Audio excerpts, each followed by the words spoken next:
Assalamualaikum warahmatullahi wabarakatuh. Saya Aulia Pratiwi akan mempresentasikan mengenai perkembangan produk. Pengertian pengembangan produk adalah serangkaian tindakan perusahaan yang bertujuan mengembangkan produk baru yang dimaksudkan untuk diperkenalkan ke pasar. Istilah ini sering juga disebut dengan new product development. Setiap perusahaan memiliki pendekatan dan spesifik yang berbeda dalam melakukan pengembangan produk baru. Namun, secara umum proses pengembangan produk pasti melalui tahap penciptaan dan penyaringan ide, analisis, pengujian, hingga produk siap dikomersialisasi. Untuk tahapannya lebih rinci akan dijelaskan lebih lanjut pada bagian berikutnya. Tahap-tahap pengembangan produk. 1. Merencanakan ide produk baru. Pada tahap pertama dalam melakukan pengembangan produk baru pasti dimulai dengan mengumpulkan ide-ide menarik yang bermunculan. Biasanya ide-ide tersebut berasal dari riset, hasil amati, tiru, dan modifikasi.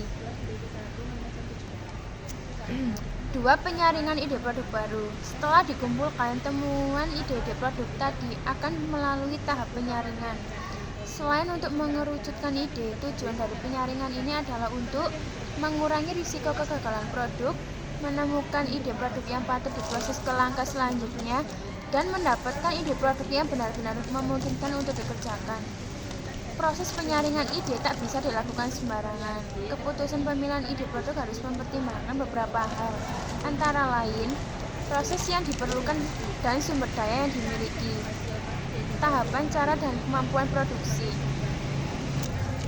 3. Pengujian konsep produk baru.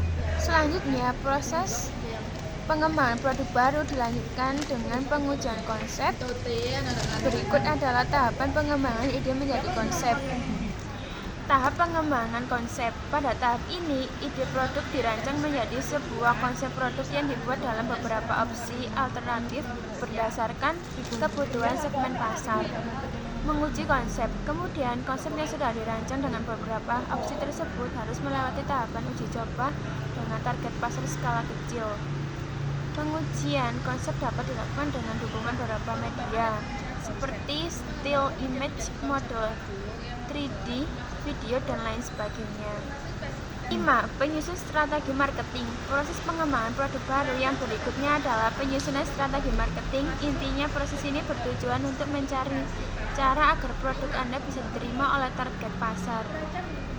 Dalam pengembangan strategi pemasaran ada 3 poin penting yang harus dirancang dengan baik, yakni 1. Target pasar.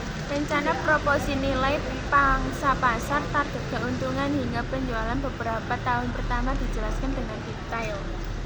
2. Strategi bauran pemasaran dan rencana penjualan jangka panjang. 3. Biaya yang dibutuhkan pemasaran, struktur, dan metode penetapan harga dibuat dalam gambaran besar. 5. Melakukan analisa bisnis. Setelah perancangan produk selesai, dilakukan tahap selanjutnya adalah melakukan analisa bisnis terhadap produk yang ditetapkan.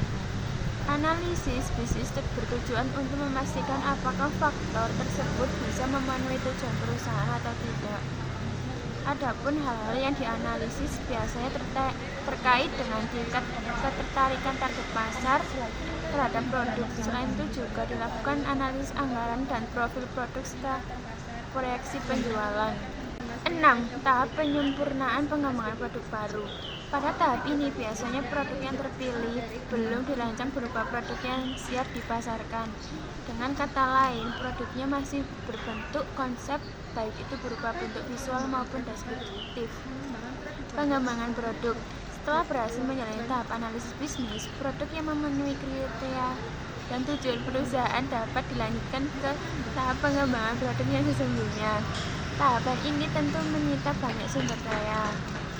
Pengujian produk. Produk yang sudah jadi akan melalui serangkaian tes yang berupa semacam uji coba, keamanan, dan keefektifan produk untuk memastikan bahwa produk sudah berfungsi sebagaimana mestinya. 7. Uji pemasaran produk baru.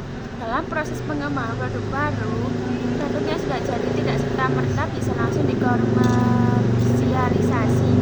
Pertama-tama, produk perlu melalui tahap uji pemasaran ke pasar yang sebenarnya, tetapi masih dalam skala kecil. Tujuannya adalah agar perusahaan mendapatkan gambaran aktual dari pemasaran produk tersebut.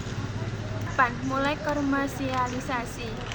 Setelah perusahaan mendapatkan gambaran mengenai potensi kesuksesan produk di pasar, saat itulah juga bisa diputuskan apakah produk tetap akan diluncurkan saat itu juga, menundanya selama beberapa waktu, atau malah membatalkan secara keseluruhan.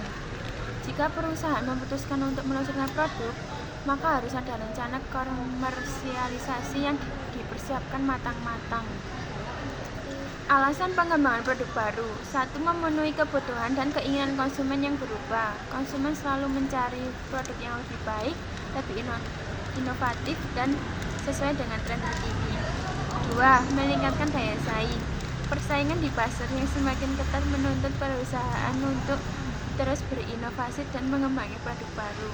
3. Meningkatkan pendapatan dan keuntungan. Produk baru dapat menarik minat pelanggan dan meningkatkan volume penjualan. 4. Memanfaatkan teknologi baru. Perkembangan teknologi yang pesat membuka peluang untuk menciptakan produk inovatif dengan fitur-fitur baru yang belum pernah ada sebelumnya. Sekian presentasi dari saya. Wassalamualaikum warahmatullahi wabarakatuh. Loh, aku kenapa wassalamualaikum? Aku wassalamualaikum warahmatullahi